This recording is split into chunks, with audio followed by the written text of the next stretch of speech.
नमस्कार. आनंदगाथाच्या नवीन मालिकेमध्ये आपल्या सगळ्यांचं स्वागत.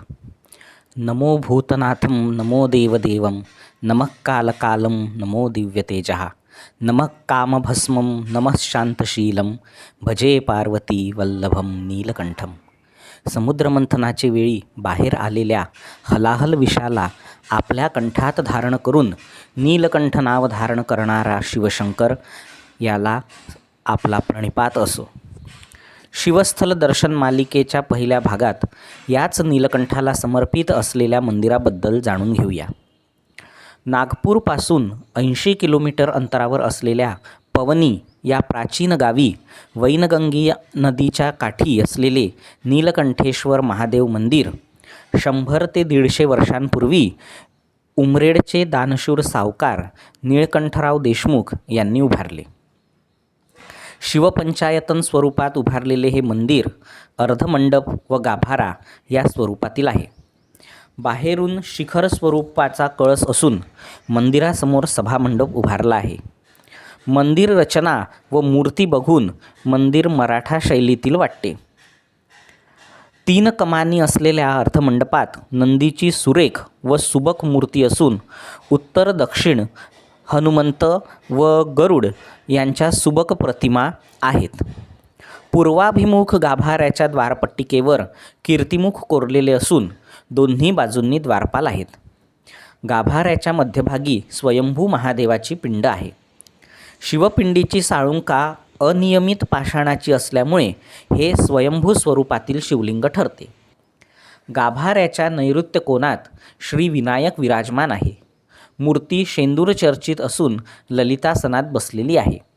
पश्चिम कोनाड्यात शिवलिंगाच्या अगदी मागे उमामहेश्वराची सुंदर प्रतिमा आहे. वामांगी पार्वती व शंकराच्या मस्तकावरील जटाजूट स्पष्ट दिसून येतात. या मंदिरातील मूर्ती ह्या स्वतंत्र अभ्यास व स्वतंत्र मालिकेचा एक विषय ठरू शकतात, इतक्या सुंदर आहेत. गाभाऱ्याच्या वायव्य कोनाड्यात अन्नपूर्णेची सुंदर मूर्ती असून अन्नपूर्णेने एका हाती पळी व दुसऱ्या हातात घट धारण केलेला आहे. दक्षिण कोनाड्यात 5 फण्याचा शेंदूर चंचित नागराज विराजमान आहे. ईशान्य कोनाड्यात लक्ष्मीनारायणाची सुंदर मूर्ती असून श्रीहरीने लक्ष्मीला आपल्या वामांगी बसवलेले आहे. विष्णूच्या हातात कमळ, चक्र, शंख असून डाव्या हाताने श्री लक्ष्मीला पकडून ठेवलेले आहे. आणि शेवटी आग्नेय कोनाड्यात द्विभुज चक्र व शंख धारण करणाऱ्या सूर्यनारायणाची पद्मासनात बसलेली सुंदर मूर्ती आहे. प्रसन्न अशा गाभाऱ्यातून बाहेर आल्यावर सभामंडपात हनुमंताचे स्वतंत्र देऊळ आहेत. तसेच जवळून वाहणाऱ्या वैनगंगेचे विशाल पात्र मनाला मोहून टाकते. मंदिर बाहेरून साधेसेच असून सुंदर गोमुखातून तीर्थ बाहेर पडण्याची व्यवस्था केलेली आहे. रंग दिल्यामुळे मूळ स्वरूप दिसत नाही, परंतु गोमुखही छान सजावटीचे आहे. वैनगंगेच्या विस्तीर्ण पात्रात एक खडक आहे.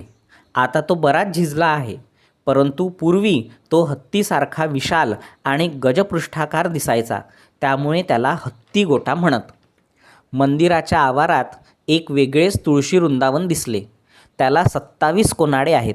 कदाचित दीप उत्सवात त्यात दिवे लावण्याची किंवा दीपमाळेसारखा वापर त्या वृंदावनाचा होत असेल.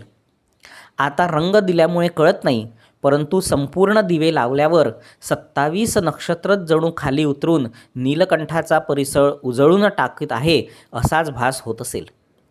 मंदिर परिसराच्या बाहेर नदीकाठाजवळ काही पिरांच्या आणि काही गुरव गोसाव्यांच्या समाध्या आढळून येतात.